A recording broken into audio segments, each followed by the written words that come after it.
जय हिंद साथियों, स्वागत है आप सभी का एजुकेशन केयर 6 में। दोस्तों, इस वीडियो को थोड़ा ध्यान से देखिएगा और वीडियो को शेयर भी कर दीजिएगा। मैंने आपको एक वैकेंसी के बारे में अपडेट दिया था जहां पर 6570 पदों की टोटल बहाली है और इस वीडियो को कंप्लीट देखिएगा, क्योंकि जो चीज़ें आपको यहां से पता चलेगा वो शायद आपको कहीं नहीं सुनने को मिला होगा। तो ये एक अपडेट है जो कि मैंने 18 मार्च को ही आपको अपडेट किया था। यहाँ पर वैकेंसी 6570 पद की जो कि बिहार ग्राम स्वराज योजना के तहत दी जा रही है, इसके बारे में डिटेल जानकारी आपको इस वेबसाइट पे भी लिखा है और मैंने इसका एक वीडियो भी बनाकर अपने चैनल पे डाला है। और यहाँ पे कितनी वैकेंसी है, कौन आवेदन करेगा, इन सब के बारे में सारी जानकारी दी है। लेकिन कुछ तिथियों में बदलाव हुए हैं, उसको हम लोग समझेंगे। और चूंकि इसका नोटिफिकेशन 12 अप्रैल को आने वाला था ऑफिशियल वेबसाइट पे, जो कि यहाँ पर आप लोग इसका ऑफिशियल वेबसाइट जब चेक करेंगे तो इसकी ऑफिशियल वेबसाइट पे ये जानकारी आपको देखने को भी मिलेगी। दोस्तों, जैसे ही आप यहाँ पर जो है बिहार पंचायती राज का ये ऑफिशियल वेबसाइट ओपन करेंगे, इसका लिंक हमने डिस्क्रिप्शन में दे रखा है, तो आपको ये डिटेल नोटिफिकेशन जो है यहाँ से देखने को और डाउनलोड करने को मिल जाएगा। क्योंकि 12 अप्रैल को ये अपडेट कर दिया गया है, कल ही अपडेट इसको डाल दिया गया है। अब जो अपडेट आया है इसको हम लोग डाउनलोड कर लिए हैं। यहाँ पे एक बार चीज़ों को समझते हैं, क्या चीज़ें आपकी सवाल हो सकते हैं और कैसे आपका सिलेक्शन हो सकता है। देखिए, आपका सवाल ये उठेगा कि सर हमारा क्वालिफिकेशन, आपका सवाल उठेगा कि क्या ये कॉन्ट्रैक्ट बेसिस जॉब है, आपका सवाल उठेगा यहाँ पर कि क्या ये परमानेंट जॉब नहीं है, क्या ये सरकारी नौकरी नहीं है। ये सारे सवाल उठेंगे, क्योंकि मैंने आपको पहले ही बोला है कि ये जो सरकार है, ये सरकार हमेशा कॉन्ट्रैक्ट बेसिस जॉब के ऊपर ध्यान देती है। तो कॉन्ट्रैक्ट के ऊपर ही ये वैकेंसी निकाली गई है और ये बम्पर बहाली जो है 6570 पद की है। ये सारी जानकारी तो मैंने आपको पिछले वीडियो में भी दिया था, है ना, कि इसका एग्जाम का पैटर्न क्या होगा, कैसे सिलेक्शन होगा, एज लिमिटेशन क्या रखा गया है, फीस कितना लगेगा, सब कुछ जानकारी। लेकिन इसको भी मैं आपको अपडेट करूंगा। लेकिन कुछ इंपॉर्टेंट नोट्स पे आते हैं और इसके बारे में हम थोड़ा सा जानकारी आपको दे देते हैं। देखिए, जो छात्र बीकॉम एमकॉम किए हैं या सीए इंटरमीडिएट से किए हैं, मतलब जो इनका चार्टर्ड अकाउंटेंट का कोर्स कंप्लीट है, तो वो कोर्स कंप्लीट होना चाहिए टिल आपके फॉर्म भरने तक। दूसरी चीज, इस वैकेंसी को लेकर 6570 पद की जो बहाली है, इसका 50% जो सिलेक्शन प्रोसीजर में बता रहा हूं, इसका ध्यान रखिएगा। ये सिलेक्शन प्रोसीजर आप लोग पूछ रहे थे लगातार, तो इसका 50% जो है आपके इन क्वालिफिकेशन से मार्क्स लिए जाएंगे। यानी कि बीकॉम में आपका मान लीजिए कि 80% है, तो उसका 50% यानी कि 40% मार्क्स आपका इंक्लूड किया जाएगा इधर।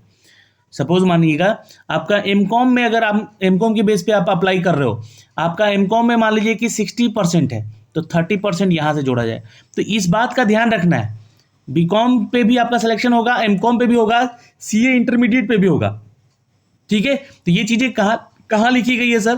तो ये चीज़ें यहाँ पे साफ साफ शब्दों में लिख दिया गया है कि 50% weightage will be to educational qualification and 50% marks obtain CBT. तो आपका जो सिलेक्शन प्रोसीजर होगा, 50% आपका आपके ग्रेजुएशन या फिर मास्टर्स या सीए इंटरमीडिएट से लिया जाएगा, ये ध्यान रखेंगे। और सीबीटी टेस्ट से 50% आपका मार्क्स ऑब्टेन किया जाएगा। तो परीक्षाएं तो देनी होगी। थोड़ा सा यहाँ पर देखिए, सरकार को सोचना चाहिए कि ऐसी वैकेंसीज अगर निकाल रहे हैं आप लोग, तो ये क्राइटेरिया ना रखें, क्योंकि बहुत सारे ऐसे इंस्टीट्यूट होते हैं जहाँ पे परसेंटेज जो है कम दिए जाते हैं, कम मार्क्स मिलते हैं छात्रों को। तो यहाँ पे वो छात्रों का सिलेक्शन अच्छा मार्क्स लाते हुए भी यहाँ पर वो डिस्क्वालीफाई हो जाएंगे। तो खैर 50% में आपको अच्छा स्कोर करना पड़ेगा, सीबीटी में अच्छा स्कोर करना पड़ेगा। तो ये एक आपका सवाल का जवाब हो गया यहाँ पर, जो कि आपके सवाल के जवाब आ रहे थे। ये कोई सरकारी नौकरी नहीं है, ये 36 महीने का कॉन्ट्रेक्चुअल जॉब है। मैं आपको वीडियो में सब कुछ पहले क्यों बता रहा हूँ, क्योंकि सब जगह ये चीज़ें नहीं बताई जा रही हैं। स्टार्टिंग में ही आपको यहाँ पे मैं इसलिए बता रहा हूँ कि आपको समझना पड़ेगा। 36 महीने का ये जॉब है और ये आउटसोर्स किया जा रहा है और कॉन्ट्रेक्चुअल जॉब है। यहाँ पे साफ साफ लिख दिया गया है कि आप इसके लिए आगे चलकर क्लेम नहीं कर सकते हैं कि हमें जो है परमानेंट नौकरी किया जाए। हाँ, यहाँ पर ये चीज़ें जरूर लिखी गई हैं कि date of appointment renewal of contract would be based on the performance. आपके परफॉर्मेंस के, आपके कार्य के बल पे, आपका कार्य अच्छा रहा तो आपका ये रिन्यूअल कर दिया जाएगा। क्योंकि देखिए, योजनाएं हैं ना, योजनाएं सरकार 1 साल 2 साल के लिए नहीं निकालती हैं, 10 साल 15 साल योजनाएं चलती हैं। तो कहीं ना कहीं आपका जो है कॉन्ट्रैक्ट जो है वो रिन्यूअल होगा, अगर आपका कार्य अच्छा रहा तो। कार्य अच्छा नहीं रहा, आप परफॉर्मेंस अच्छा नहीं कर रहे तो आपको बाहर किया जाएगा, लेकिन वो कम से कम 3 साल जो है आप जॉब करेंगे यहाँ पे। तो ये आपका तीसरा सवाल था जो कि यहाँ पे अपडेट है। बिहार ग्राम स्वराज योजना के तहत जो है आपका सिलेक्शन होगा और आप जो है अकाउंटेंट कम असिस्टेंट के इस जॉब के लिए सेलेक्ट होंगे, जो कि कॉन्ट्रैक्ट के आधार पे होंगे। Successful candidate can be posted anywhere in Bihar, आपका पोस्टिंग कहीं भी होगा बिहार में, इस बात का ध्यान रखिएगा। और the candidate can not claim for the posting for particular district, उनके होम डिस्ट्रिक्ट वगैरह अगर कोई मांग करता है ना तो उनके होम डिस्ट्रिक्ट में उनका सिलेक्शन नहीं दिया जाएगा जो मांग होता। हाँ, ये रेंडमली आपका सिलेक्शन करके किसी भी ग्राम में आपको भेजा जाएगा। द नंबर ऑफ वैकेंसी जो है ये घट बढ़ सकता है, चूंकि ये टेंटेटिव है ना, और ये जो है 20% जो है इंक्रीज और डिक्रीज होने के चांसेस है। मतलब मान के चलिएगा कि 6570 वैकेंसी है तो ये 20% बढ़ सकता है ना, या घट भी सकता है, बस उससे ज़्यादा नहीं। तो अब ये सारे सवालों के आपके जवाब थे यहाँ पे दोस्तों, लेकिन अब आते हैं मुद्दे पे जो कि इस नोटिफिकेशन में बातें कही गई हैं। तो रिक्रूटमेंट है दोस्तों, इसकी सैलरी आपको मिलेगी पर मंथ 20,000 रुपये, ये ध्यान रखिएगा। और आप सिलेक्टेड होते हैं अकाउंट कम IT असिस्टेंट के तौर पे। BCom MCom या चार्टेड अकाउंटेंट इंटरमीडिएट के लेवल पे आपका कंप्लीट होना चाहिए, जैसा कि मैंने आपको क्वालिफिकेशन बताया। कैटेगरी वाइज आपने पोस्टिंग को देख सकते हैं कि कितना सीट यहाँ पर निकाला गया है। तो ये ध्यान रखिएगा 6570 पद की वैकेंसी है, जहां पर मेल कैटेगरी को 4270 और फीमेल को 2300 वैकेंसी का अपडेट दिया गया है।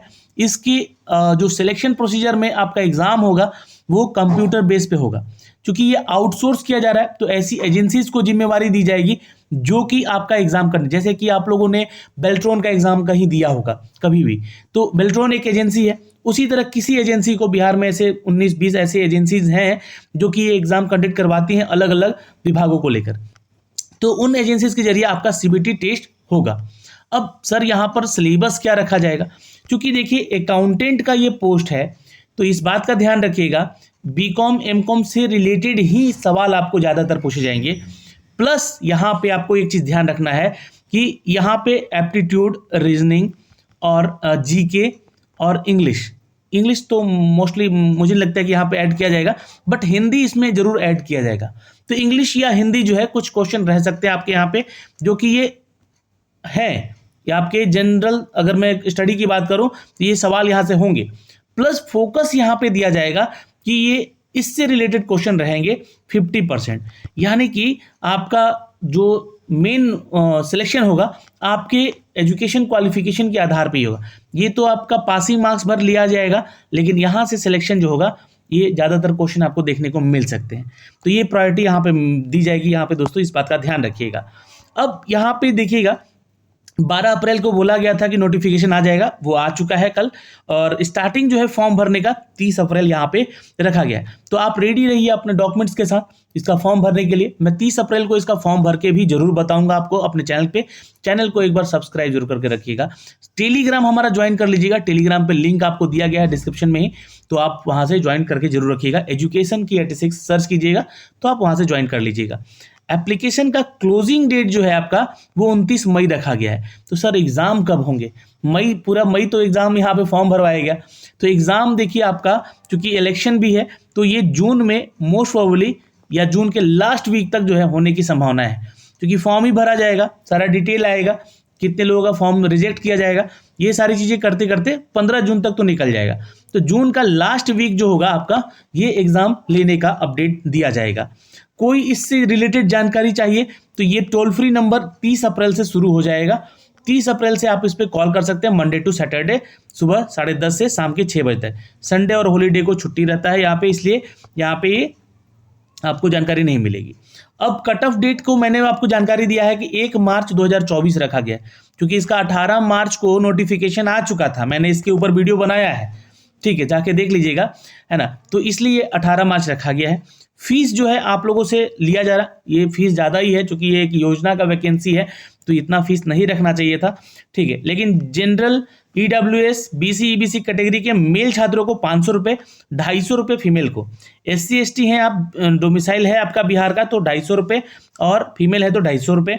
और फीमेल कैटेगरी से आते हैं आप, किसी भी राज्य से हैं तो भी आप अप्लाई कर सकती हैं, या पीएच कैटेगरी से आते हैं तो आपसे 250 रुपये मेल और फीमेल का लिया जाएगा। तो ये फीस की जानकारी हो गई दोस्तों यहाँ पे।